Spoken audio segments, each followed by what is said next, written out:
রাজধানী জুড়ে জ্বালানি তেলের তীব্র সংকটে নাকাল জনজীবন। ভোর থেকে রাজধানীর বিভিন্ন ফিলিং স্টেশনগুলোতে যানবাহনের দীর্ঘ সারি। ঘন্টার পর ঘন্টা অপেক্ষা করেও অনেক গ্রাহক তেল পাচ্ছেন না। আবার কোথাও তেল এলেও তা অল্প সময়ে শেষ হয়ে যাচ্ছে। ফলে অনেকের মধ্যে এক ধরনের অনিশ্চয়তা তৈরি হয়েছে। আজ না পেলে কাল পাওয়া যাবে কিনা সেই শঙ্কা থেকে অনেকে প্রয়োজনের তুলনায় বেশি তেল সংগ্রহের চেষ্টা করছেন। পাম্প কর্তৃপক্ষ বলছেন, আতঙ্কে অতিরিক্ত তেল সংগ্রহ করা ও ব্যক্তিগতভাবে মজুত করার প্রবণতায় বাজারে কৃত্রিম সংকট তৈরি করছে।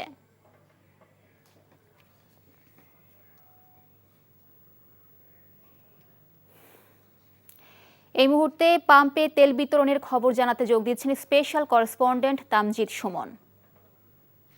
তামজিদ, তেল সংকট নিয়ন্ত্রণে কর্তৃপক্ষ কি বলছেন? এছাড়া জ্বালানি তেলের মূল্য পুনর্নির্ধারণ নিয়ে কি তথ্য আছে আপনার কাছে?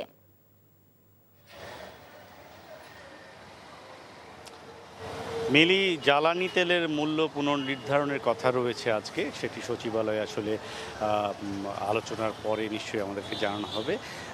এখন আমি আসলে যে পেট্রোল পাম্পগুলোর চিত্র দেখছি রাজধানীর, সেই অনেক কয়েকটি পেট্রোল পাম্প আমি ঘুরে দেখেছি। বেশ কয়েকটি পেট্রোল পাম্প আসলে বন্ধ রাখা হয়েছে এবং যেই পেট্রোল পাম্পগুলো চালু রাখা হয়েছে, যেগুলোতে তেল সরবরাহ করা হচ্ছে, সেগুলোতে প্রয়োজনের তুলনায় অর্থাৎ স্বাভাবিকভাবে যে চাপ থাকে তার থেকে 2-3 গুণ বেশি চাপ রয়েছে।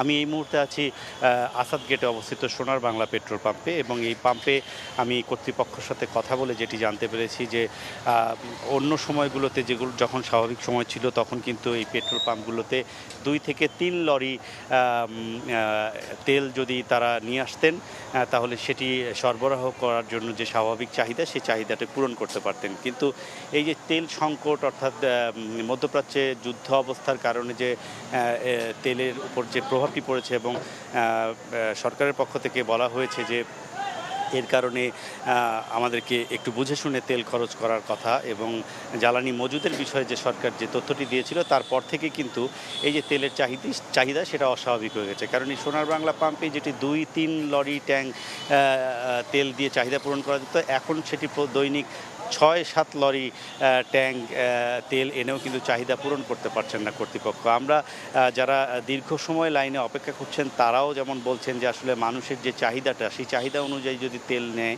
তাহলে এই বিড়ম্বনাটা হয় না। অর্থাৎ গ্রাহকরাও স্বীকার করছেন যে বেশ কিছু এমন গ্রাহক রয়েছেন যারা চাহিদার চেয়ে বেশি তেল নিয়ে সেই তেলগুলো মজুত করছে। সেই মজুত করা তেল দিয়ে আবার তারা দীর্ঘদিন ব্যবহার করার যে প্রবণতা, এটি আসলে মূলত প্রভাব পড়েছে। সরকার থেকে কিন্তু বলা হচ্ছে যে তেল সরবরাহ করার মতো যে তেল সেটি তারা সরবরাহ এখন অব্যাহত রেখেছেন এবং সেইটির কারণে দৈনিক যে চাহিদা সেটি এখন পর্যন্ত সংকট হওয়ার কথা নয়। তবে যারা তেল মজুত করছেন সেই প্রবণতার কারণে এখন পর্যন্ত সংকট হয়েছে। আমাদের একজন সহকর্মী চট্টগ্রামে আছেন, সেই চট্টগ্রামের চিত্র আসলে আমরা নিশ্চয়ই জানতে পারবো। আমরা এখন চট্টগ্রামে চলে যেতে চাই।